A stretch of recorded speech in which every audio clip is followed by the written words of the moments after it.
moment in this country. And the last thing I'll say to answer your question is the other reason, and I know we'll get into this later, but the other reason why it is an unprecedented moment, it is because of the way other nations are responding now, right? Because you have a legitimate world power in China. And I said this a few weeks ago on an Instagram video. I don't do many of them, but I'm like, yo, like, I know you folks haven't, I know people haven't read, right? They don't listen, they don't. And the chances that American people know more about the Chinese system and Chinese culture than the Chinese know about America, slim to none, right? Like China's last 70, 75 years have literally been designed, and I think I heard you say this, it has been designed around the way to respond to American, and they've built their society in a way to defend itself against that constant imposition, right, of Western imperialism.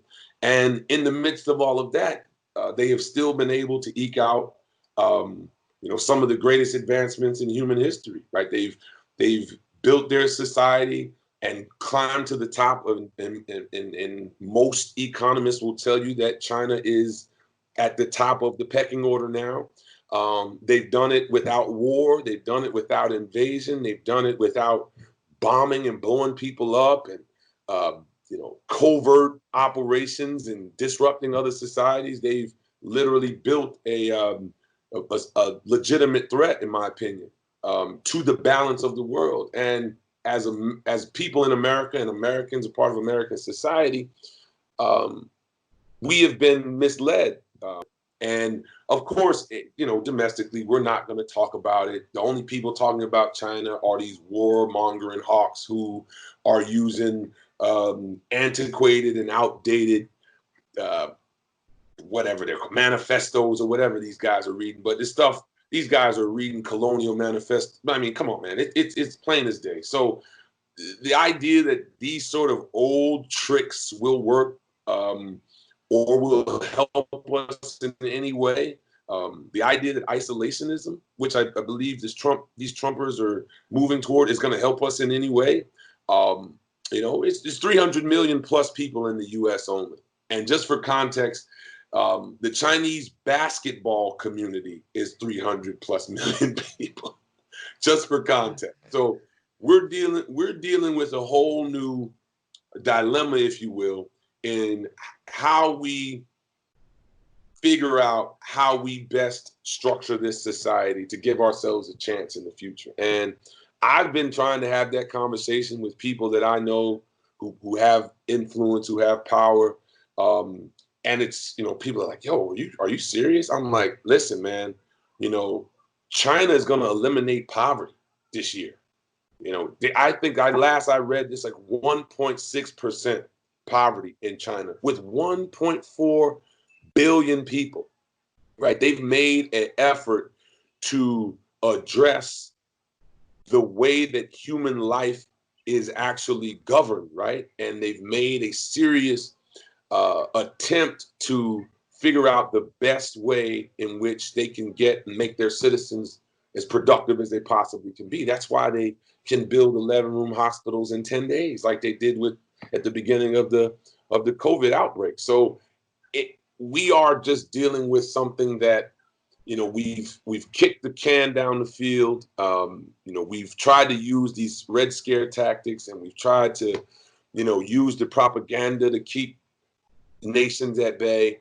But it's not going to work against a deliberately organized country like China. It's just not going to work, and we've got to accept that.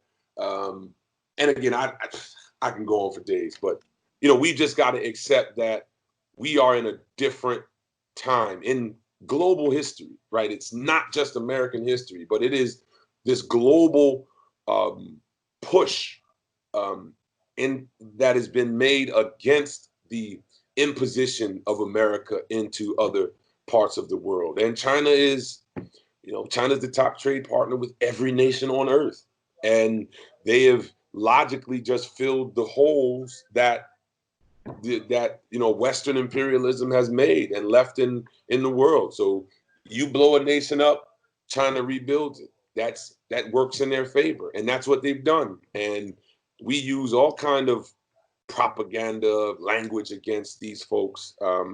That again, if you've studied the '60s, it's the same language, literally the same language. In the late 1940s, when China got its independence, people don't even know that in our country, right? People don't even understand that China was colonized for 108 years or whatever it was, and don't realize that that's what Hong Kong is about, right? It's about colonization. And when Daryl Morey he was with the Houston Rockets or whatever, he made a comment Yes, about yes. Hong Kong earlier in the year, and I was like, "Yo, man, you're not gonna do this." And I got on the phone with a bunch of NBA guys. I was like, "Yo, don't let them pull you into this bullshit, because it's the Iraq War, weapons of mass destruction type propaganda And again." we see it again with the jerseys, right? The idea that Black Lives Matter is going to be on the jerseys. Why not? We had the racist senators, Josh Hawley, Right. Tom Cotton, these guys talking about how why isn't Hong Kong free Hong Kong on the jerseys? And it's the same thing. And then you had other folks who may not even align with them saying, well, this is about free speech. And so, of course, all of it should be on the table, and the Right. NBA shouldn't be regulating either, one or the other. I'm going to say it outright. I believe that if the NBA is on the right side of history, especially its players, because I think the players are